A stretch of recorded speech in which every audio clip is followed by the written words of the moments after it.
नमस्कार, बुलेटिन में आपका स्वागत है। आपके साथ मैं हूं जीनत सिद्दीकी। शुरुआत करेंगे बुलेटिन की इस वक्त की बड़ी खबर के साथ, जो कि दिल्ली से आ रही। दिल्ली के नरेला में आग लग गई है। एक प्लास्टिक फैक्ट्री में आग लगी है। दमकल की 22 गाड़ियां आग बुझाने में जुटी हुई हैं। नरेला इंडस्ट्रियल एरिया है, वहां पर ज्यादातर फैक्ट्रीज हैं। खासतौर से प्लास्टिक की अगर हम बात करें, जूते चप्पलों की फैक्ट्री की बात करें और जो सामान बनते हैं। अब क्योंकि फैक्ट्री एरिया है वो पूरा, अगर हम इंडस्ट्रियल एरिया का जिक्र करें तो आप ये देखिए 22 गाड़ियां आग बुझाने में लगी हुई हैं। तो आग कितनी ज्यादा खतरनाक, कितने बड़े पैमाने पर लगी हुई है। आपको हम कुछ तस्वीरें दिखा रहे हैं, आप देख सकते हैं, तस्वीरों के जरिए आप समझ सकते हैं। और न सिर्फ जिस फैक्ट्री में आग लगी है, संभावनाएं हैं कि आसपास की जो है फैक्ट्री इससे प्रभावित ना हो गई हो, ऐसी भी शंकाएं हैं। पिछले दिनों भी आग लगी थी एक जूता फैक्ट्री में, जहां पे 3 से 4 मजदूरों की मौत हो गई थी। और एक बार फिर से नरेला से ऐसी ही खबर आ रही है। अब सवाल ये कि जो फैक्ट्रीज होती है, क्या वो नॉर्म्स पूरे करती हैं? पिछले दिनों जब आग लगी थी फैक्ट्री में, तो वहां पर एग्जिट के लिए कोई अलग से डोर नहीं था।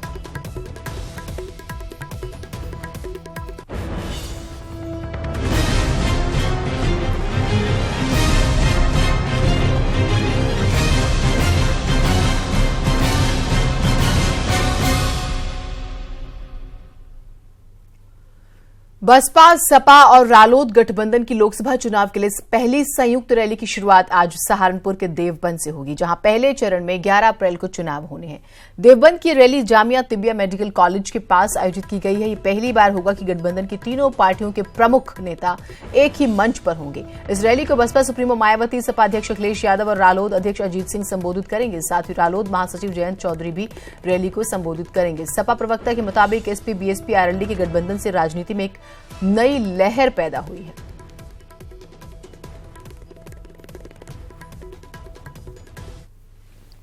दो पूर्व मुख्यमंत्री दोनों ही Z+ कैटेगरी से संरक्षित महानुभाव हैं, तो उसकी वजह से यहाँ पे जो है सुरक्षा के बड़े अच्छे इंतजाम जो है किए गए हैं। उसका एक निर्धारित प्रोटोकॉल होता है, उसके लिए ASL होती है और उसका निर्धारित रहता है कि कितनी बड़ी डी रहेगी, कैसी जनसभा है, कैसा मंच रहेगा। तो उन सभी मानकों का पालन करते हुए हमने इसमें एक जो है चाक चौबंद व्यवस्था उपलब्ध कराने का हमने प्रयास किया है। गठबंधन की रैली है। हमारे नेता राष्ट्रीय अध्यक्ष बहन कुमारी मायावती जी भी आ रही हैं। हमारे समाजवादी पार्टी के राष्ट्रीय अध्यक्ष श्री अखिलेश यादव जी भी आ रहे हैं और राष्ट्रीय लोकदल के राष्ट्रीय अध्यक्ष चौधरी अजीत सिंह जी और जयंत चौधरी जी भी आ रहे हैं। रैली की पूरी तैयारी हो चुकी है, थोड़ी बहुत आप देख ही रहे। बाकी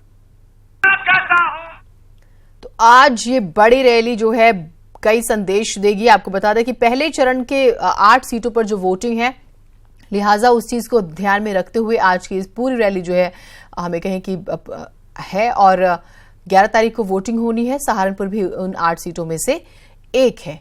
तो इस मंच से क्या कहा जाएगा वो बहुत मायने रखने वाला है। उमेश हमारे साथ, हमारे सहयोगी जुड़े हुए हैं। उमेश, कल तक सिर्फ गठबंधन है, सीटों का बंटवारा हुआ, यही बातें हम सुनते थे। आज से रैलियों का सिलसिला भी शुरू होगा। वहां पर किस तरह की तैयारियां हैं, क्या कुछ आप देख रहे हैं फिलहाल?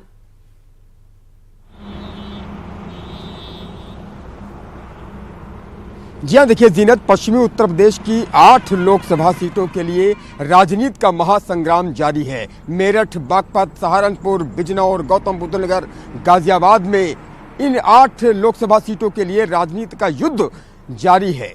आज पश्चिमी उत्तर प्रदेश के सहारनपुर के देवबंद में गठबंधन की पहली संयुक्त रैली होने जा रही है। और जिस तरह से कुछ दिन पहले अभी प्रधानमंत्री नरेंद्र मोदी ने भी सहारनपुर के नानौता में जनसभा को संबोधित किया था, तो आज अखिलेश, मायावती और अजीत सिंह की जो संयुक्त रैली होने जा रही है, उस पर सभी की निगाहें हैं कि अखिलेश क्या कहते हैं, मायावती क्या कहती हैं और रालोद के प्रमुख अजीत सिंह क्या कहते हैं। और देवबंद में इस गठबंधन की संयुक्त रैली की शुरुआत की जा रही है। तो निश्चित तौर पर आज का दिन बड़ा दिन है, क्योंकि ये पहली संयुक्त रैली सहारनपुर के देवबंद में होने जा रही है। यहाँ सारी तैयारियां पूरी कर ली गई हैं। समाजवादी पार्टी के राष्ट्रीय अध्यक्ष, बहुजन समाजवादी पार्टी के राष्ट्रीय अध्यक्ष मायावती और रालोद के मुखिया अजीत सिंह तकरीबन 12 बजे यहां पहुंचेंगे और जनसभा को संबोधित करेंगे। प्रधानमंत्री नरेंद्र मोदी जब यहां पर आए या फिर योगी आदित्यनाथ जब यहां पर आए कुछ दिन पहले, तो सीधा निशाना गठबंधन पर ही था। समाजवादी पार्टी, बहुजन समाज पार्टी और रालोद पर ही था। और प्रधानमंत्री ने तो एक रैली में इसे शराब की भी संज्ञा दी थी कि सा से समाजवादी पार्टी और रा से रालोद और बा से बसपा। तो आज जब अखिलेश, मायावती और अजीत सिंह इस रैली को संबोधित करेंगे तो यकीनन जवाब देंगे। वो जवाब किस अंदाज में देते हैं, वो सियासी तीर क्या होते हैं और राजनीतिक समीकरण को साधने के लिए आज ये तीनों प्रमुख क्या कहते हैं, अपनी अपनी पार्टी के ये तीनों प्रमुख क्या कहते हैं, ये देखना बेहद दिलचस्प होगा। क्योंकि लगातार राजनीति का महासंग्राम जारी है और पश्चिमी उत्तर प्रदेश की 8 लोकसभा सीटों के लिए 11 अप्रैल को मतदान होना है। लिहाजा राजनीतिक युग दिन ब दिन बढ़ता ही जा रहा है और सहारनपुर के देवबंद के पास जिस तरह से ये रैली हो रही है और यहाँ पर भारी भीड़ जुटने की भी संभावना है, क्योंकि देवबंद से रैली देने का संदेश भी एक है। क्योंकि जब इसकी शुरुआत हुई थी और ये कहा गया था कि देवबंद से रैली करेगी गठबंधन, संयुक्त रैली देवबंद से करेगा, तो उस पर भी राजनीतिक तीर साधे गए थे। और उसके ठीक बाद मुख्यमंत्री योगी आदित्यनाथ ने भी देवबंद न आकर के बल्कि माँ शाकुंभरी देवी के दरबार से उन्होंने पहले वहाँ हाजिरी लगाई और उसके बाद जनसभा को संबोधित किया था। और बीजेपी ने भी अपनी जो चुनावी शंखनाद किया था वो भी सहारनपुर की धरती से ही किया था। और सहारनपुर का जो लोकसभा सीट है ये प्रथम लोकसभा सीट कही जाती है, पहली लोकसभा सीट कही जाती है। और जिस तरह से आज गठबंधन की पहली संयुक्त रैली हो रही है तो वर्सेस बीजेपी ये पूरा खेल होगा, राजनीतिक युद्ध होगा, राजनीतिक खेल इसे हम कह सकते हैं। क्योंकि जिस तरह से लगातार एक दूसरे पर आरोप प्रत्यारोप लगाए जा रहे हैं, जिस तरह से चाहे वो प्रधानमंत्री नरेंद्र मोदी जी की रैली हो या फिर उत्तर प्रदेश के मुख्यमंत्री योगी आदित्यनाथ जी की रैली हो, तो लगातार समाजवादी पार्टी, बहुजन समाज पार्टी और रालोद के इस गठबंधन पर ही प्रहार किए जा रहे हैं। तो आज गठबंधन की तरफ से शब्दों के व्यंग्यवाण क्या होते हैं ये देखना बेहद दिलचस्प होगा। जी, इस पे आपसे अपडेट्स जो हैं वो लेते रहेंगे। बहुत शुक्रिया आप हमारे साथ जुड़े। राघव लखनपाल जो है यहाँ से सांसद थे, लेकिन इमरान मसूद हारे थे कांग्रेस के। अब गठबंधन की रैली है, गठबंधन में कांग्रेस है नहीं, तो दिलचस्प बहुत ज्यादा रहेगा। इस पे क्या कुछ होगा इसकी अपडेट आज हम दिन भर आपको जो है दिखाते रहेंगे। मुजफ्फरनगर में शनिवार देर शाम चुनाव प्रचार के दौरान रालोद समर्थकों ने भाजपा की जो प्रचार वाहन था उसके साथ तोड़फोड़ की, समर्थकों के साथ मारपीट की, जिसमें भाजपा प्रत्याशी संजीव बालियान के 2 भतीजे जो हैं वो जख्मी बताए जा रहे हैं। घटना के बाद भाजपा प्रत्याशी संजीव बालियान भी तितावी थाने पर पहुंचे और पुलिस प्रशासन से मुकदमा दर्ज करने की मांग की। बताया वैसे ये भी जा रहा है कि तितावी इलाके गांव नगला में जयंत चौधरी की पत्नी चारू चौधरी रोड शो कर रही थी, तभी वहां से बीजेपी प्रत्याशी के भी प्रचार वाहन गुजरे। किसी बात पर दोनों समर्थकों में नोक-झोंक हो गई, जिसके बाद रालोद समर्थकों ने बीजेपी के प्रचार वाहन में तोड़फोड़ कर दी। रालोद के प्रदेश प्रवक्ता अभिषेक चौधरी का कहना है कि हार की बौखलाहट से बीजेपी द्वारा इस तरह के झूठे आरोप लगाए जा रहे हैं और उल्टा भाजपा समर्थक की मारपीट पर उतारू है। चौधरी अजीत सिंह जो लोकदल के उम्मीदवार हैं उनकी पुत्रवधू रोड शो कर रही थी और हथियारबंद गुंडे आप कह सकते हैं, और मुजफ्फरनगर जनपद का मशहूर गुंडा जो जेल में है संजीव जीवा, उसकी पत्नी उस काफिले को लीड कर रही थी। वीडियो फुटेज में है उसकी पत्नी काफिले को लीड करती हुई। मेरे भतीजे 15 साल का और 16 साल का 2 बच्चे, 3-4 और छोटे छोटे बच्चे गांव से तितावी की तरफ आ रहे थे।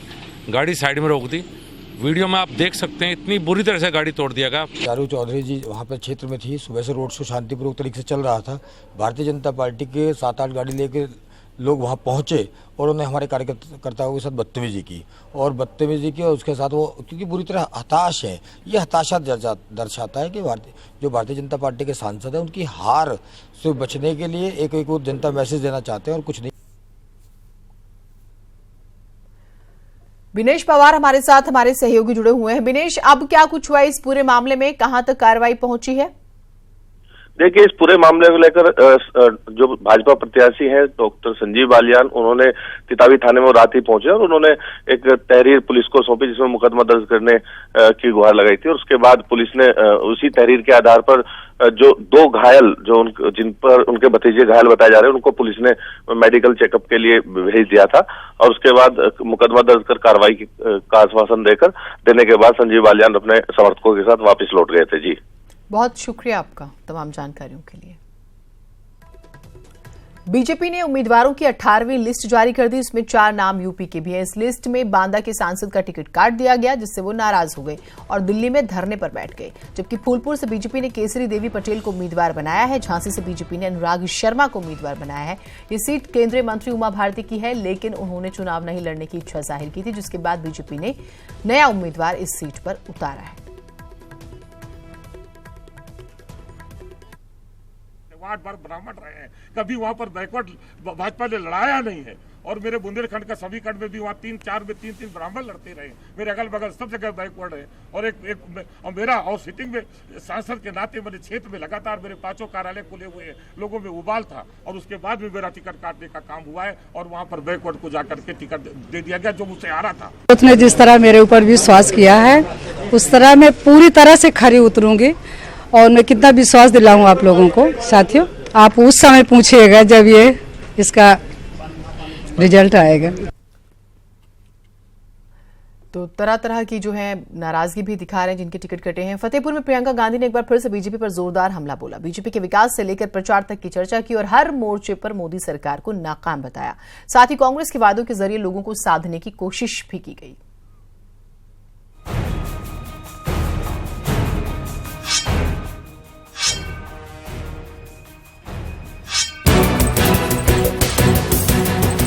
के रण में सियासी जंग परवान चढ़ रही है।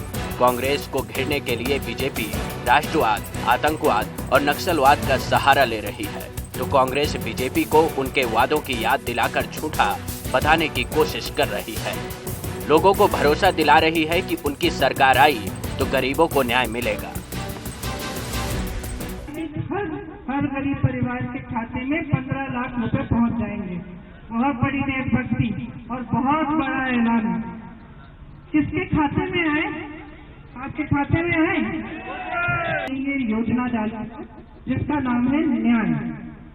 न्याय एक ऐसी योजना है जिससे हर गरीब परिवार के खाते में सालाना कम 72,000 रुपए डाले जाएंगे।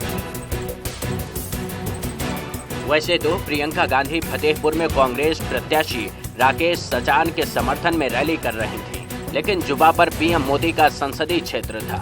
पिछले 5 साल के वादों का पुलिंदा था, उसी के आधार पर प्रियंका ने सीधे पीएम पर वार किया। उन्होंने कहा कि पीएम के पास दुनिया घूमने, दुनिया को गले लगाने और बिरयानी खाने का समय है, लेकिन अपने लोगों के लिए समय नहीं है। ये अफ्रीका जा सकते हैं, अमेरिका जा सकते हैं, चीन जा सकते हैं, जापान जा सकते हैं, पाकिस्तान जा सकते हैं, हर जगह जा सकते हैं, वहाँ पे मिल के बिरयानी खा के वापस आ सकते हैं। लेकिन हमारे चुनावी क्षेत्र में किसी गरीब का हाल चाल नहीं पूछ सकते। गरीब इंदिरा के जमाने से कांग्रेस की चुनावी नया पार लगाते रहे हैं। इस बार प्रियंका भी आरोप लगा रही हैं कि बीजेपी अमीरों की सरकार है, गरीबों की नहीं। और बड़े बड़े उद्योगपतियों को जिनके पास हजारों करोड़ों रुपए हैं, जिनको इन पैसों की जरूरत ही नहीं है जिस तरह आप लोगों को पैसों की जरूरत है अपनी रोजी रोटी के लिए, अपनी रोजाना की कमाई के लिए, अपने खेतों के लिए, उसके लिए इनके पास पैसे हैं, लेकिन गरीबों के पक्ष के लिए इनके पास पैसे नहीं है। इन आरोपों पर केंद्रीय मंत्री पीयूष गोयल ने जवाब दिया। उन्होंने कहा कि कांग्रेस के झूठे वादों से जनता गुमराह होने वाली नहीं है। झूठी बातें करके ये देश की जनता को अब गुमराह नहीं किया जा सकता है। देश की जनता समझदार है और देश की जनता पूरी तरीके से कांग्रेस के झूठे वादों को नकारती है। वैसे प्रियंका गांधी यूपी में जनता की नब्ज टटोलकर पार्टी को मजबूत करने की कोशिश कर रही हैं और मोदी सरकार की नाकामी गिनाकर हमला भी बोल रही हैं, ताकि आम चुनाव में पार्टी की स्थिति को सुधारा जा सके। Bureau report, news 18। प्रधानमंत्री की जीवनी पर बनी फिल्म पीएम नरेंद्र मोदी की रिलीज डेट को लेकर उठ रहे सवालों के बीच केंद्रीय फिल्म प्रमाण बोर्ड के चेयरमैन प्रसून जोशी ने बयान जारी कर कहा है कि सीबीएफसी को लेकर दिए जा रहे गैर जिम्मेदाराना बयानों से मैं हैरान हूं। ऐसे आरोप लगाने से पहले तथ्यों को जांच लेना चाहिए। हम पहले ही बता चुके हैं कि फिल्म को नियमों के मुताबिक प्रमाणित करने की प्रक्रिया चल रही है। रही बात चुनाव के समय फिल्म को रिलीज करने की बात, तो सीबीएफसी केवल दिशा निर्देशों के मुताबिक फिल्म के कॉन्टेस्ट पर ध्यान देती है। जो पूरा कंटेंट है उस पर रिलीज का वक्त तय करना निर्माता निर्देशकों का अधिकार है। सीबीएफसी में फिल्म की समीक्षा की अधिकतम अवधि 68 दिनों की होती है। इसी अंतराल में फिल्म को प्रमाणित किया जाता है। ये दुष्प्रचार किया जा रहा है कि किसी फिल्म को प्रमाणित करने में न्यूनतम 68 दिन लगते हैं। अतः ये जरूरी है कि जिम्मेदार संगठन इसके बारे में गलत और भ्रामक सूचनाएं नहीं फैलाएं।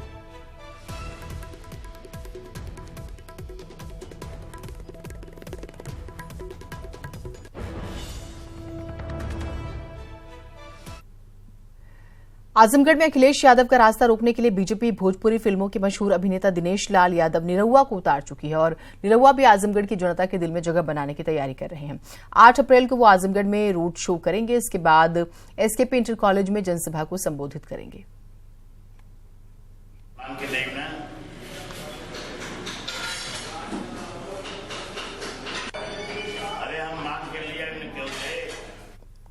चलिए फिलहाल बुलेटिन में इतना ही, दीजिए इजाजत। नमस्कार।